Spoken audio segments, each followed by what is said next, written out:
Hello everyone, my name is Arya Chandra Afif. I'm from University of Negeri Semarang. My major is political science and my student ID number is 2503060019. And I'm here with my partner.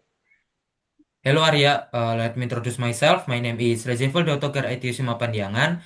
I'm from University Negeri Semarang and my major is political science.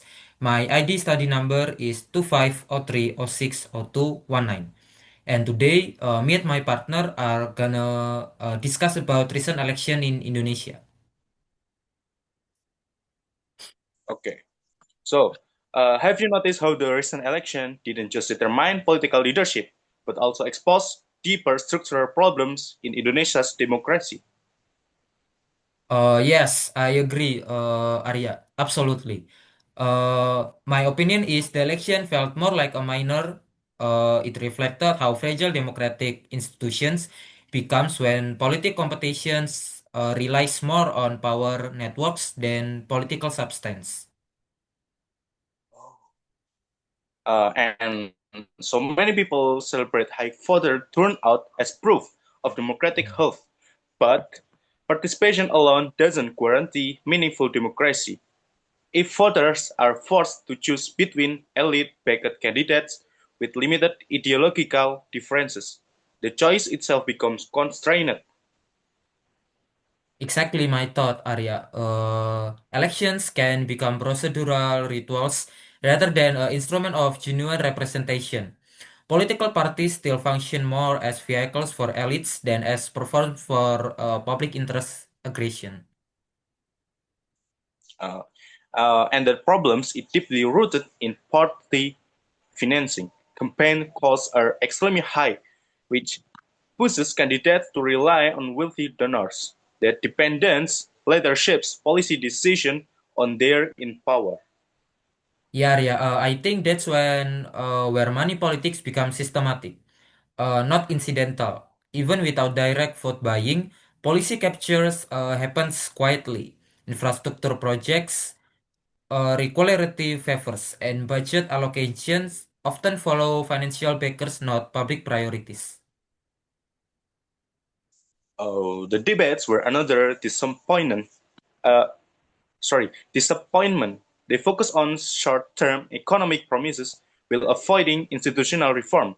Issues like judicial independence, party accountability, and bureaucratic neutrality were treated as secondary topics. Yes, Arya. I think it's because institutional reform threatens the political class itself.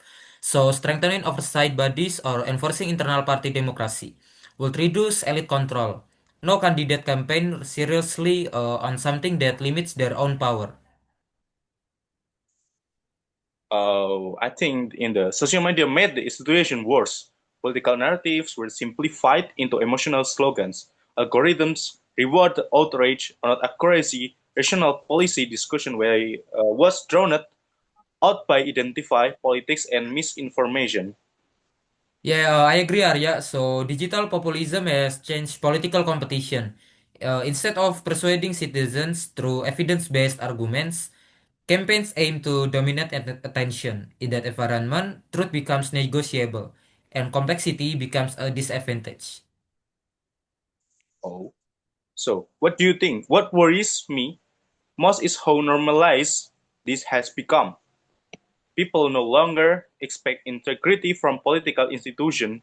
Skepticism and is now the default attitude. Yeah, and I think that erosion of trust is dangerous. Democracy relies not only on rules, but on belief in those rules. When public trust collapse, even legitimate election results are questioned.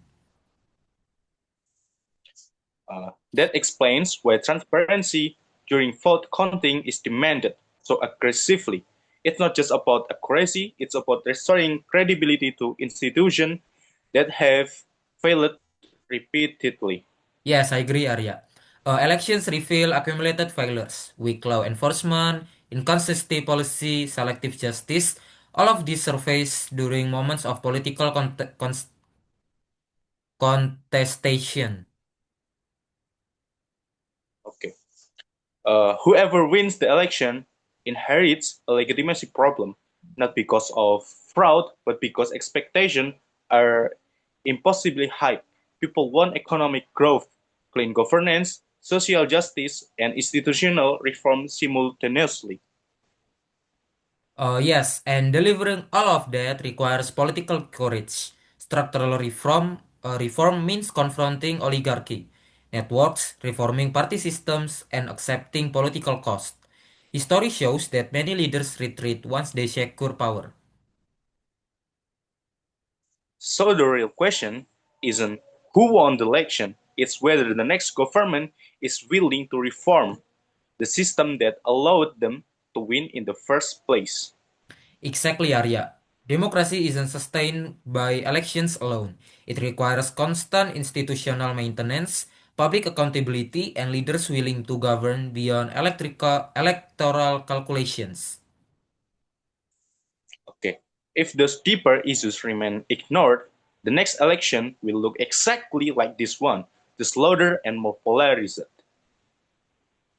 Yes, Arya. Let's just hope the cycle breaks. Otherwise, democracy becomes a performance, not a practice.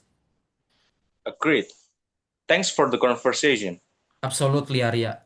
So that will be today, Arya. Thank you for your time. Okay, anytime.